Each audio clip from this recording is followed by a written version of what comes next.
talk about the opening bout of the main card, man. An interesting one. An interesting one because Cody Brundage is coming off of a pretty clean knockout. However, the odds makers let them have it. They say this man stands no chance against Michał Oleksiejczuk, right? This monster of a boxer right here who will walk you down and knock your lights out. A dude who, and here's the reason why, AJ, and let's be honest about this. Am I mistaken? Oleksiejczuk is coming down from light heavyweight. This is a dude who's like, I'm a middleweight now. You know what I mean? Like, let's get it. Let's scrap. You got a big boy who's big for the weight class, who's over here knocking people's blocks out. But the thing that interests me here is that Cody Brundage, it's not like this dude can't just take him down. You know what I mean? Like, that's the thing that I'm like, is this being factored into this fight? Like, if Brundage takes him down, this dude's a phenomenal grappler. He could keep him there. And if he can do it for 2 of the 3 rounds, he can win the fight.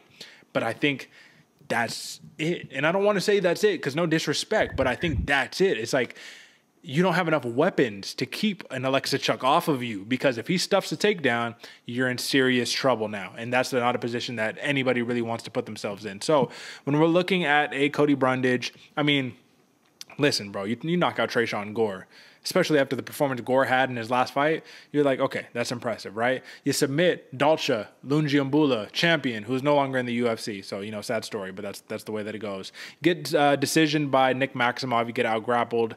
That win against Cropshot, that was a submission. That was nice. And then you lost to William Knight. You got knocked out, man. And then you're talking about Oleksiejczuk, man. Yeah, bro, you're fighting big boys like Modestas Bukauskas, Jimmy Crute, right? Dustin Jacoby, Sam Alvey. And now, Cody Brundage. So I get it. But do you agree? Basically, I said all of that to say, should Oleksiejczuk truly be a minus 280 favorite in this spot? I think so. Minus 280 might be a little bit big, but I do agree he's a sizable favorite in this match, man. Oleksiejczuk has a lot to offer and is the more well-rounded fighter in a lot of these areas, man. Even in the wrestling, he's a force to be reckoned with, as well as Brundage is very, very strong there. But the good news for Brundage, the more well-rounded fighter usually doesn't win these fights. You know what I'm saying? It's a weird thing about how fighting works out like that. And this is going to be a good fight to show that Brundage is one of those fighters that he truly wants to be, you know, one of the fighters that can come back from being such a big underdog, from showing a little bit of adversity, from having all the chips stacked against him. Oleksiejczuk is the fighter that allows Brundage to do that, or has the possibility to do that. Now, will Brundage be able to get that done? I don't know, man. Especially like you said, Derek. If Brundage is able or unable, to get to the hips of Oleksiejczuk, unable to get the takedown, and now he has to start shooting 4, 5, 6, 7 takedowns. You're breathing hard. It's a minute and a half into the first round. You're sitting there struggling, and now you have this dynamic striker, this dude who's going to kick your head off, this dude who has a pretty damn good gas tank from everything we've seen, and now is a little lighter, a little faster, but still has all the power he was once carrying with him. Sounds like a hell of a hill to climb. Do you feel confident climbing that hill with Brundage's skill set alone, or do you think you're going to need a couple more tools in this tool belt to rely on? Yeah, I think he needs a couple more tools in the tool belt. And the reason why is because would it be surprising to you if I told you that Oleksiejczuk in his kind of short-ish career in the UFC, right? If we're talking about UFC fights, it's like 2, 3, 4, 5, 6, 7, 8, 9, 10. It's about 10 or 11 fights, right? Something like that. It's like, it's not super short. Like, he's been around for a while, man, but it's not the longest either. It's like 2017 to 2022. It's a 5-year career, right? Would you be surprised if I told you that Oleksiejczuk had been taken down pretty much like 10 times? I think that's fair to say, 10 times, right? Would that be alarming to you? As alarming? I don't know. I mean, it's pretty damn good in what, 23 fights? Now, would you feel any different if I told you that 10 of those takedowns occurred in only 3 fights? Oh, okay. Who were the fighters? Now, does it change things even more to let you know that 8 of those 10 takedowns came in 1 fight, right? So he got taken down 8 times by Jimmy Crute. Got taken down once by Dustin Jacoby. He also took him down. And he was taken down once by Ovin St. Preux. Sam Alvey couldn't take him down. Shamil Gamzatov couldn't take him down. Bukauskas couldn't take him down. Antigulov couldn't take him down. Jan Vellante couldn't take him down. Khalil Roundtree couldn't take him down. Does that change things when you look at it that way?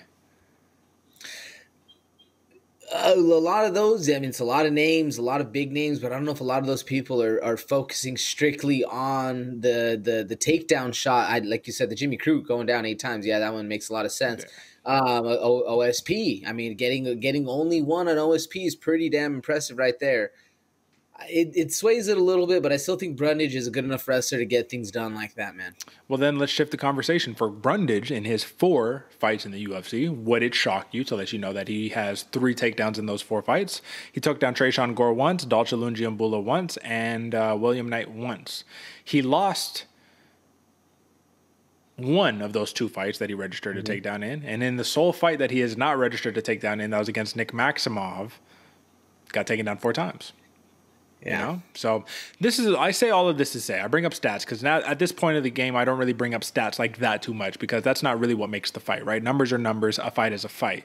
I just think that those statistics on both ends, I think proves to us a little bit that maybe Michael Oleksiejczuk should truly be this favorite spot, that maybe the takedown isn't the sole thing that we should be concerned with because you got to bring more to the table if you want to beat this guy.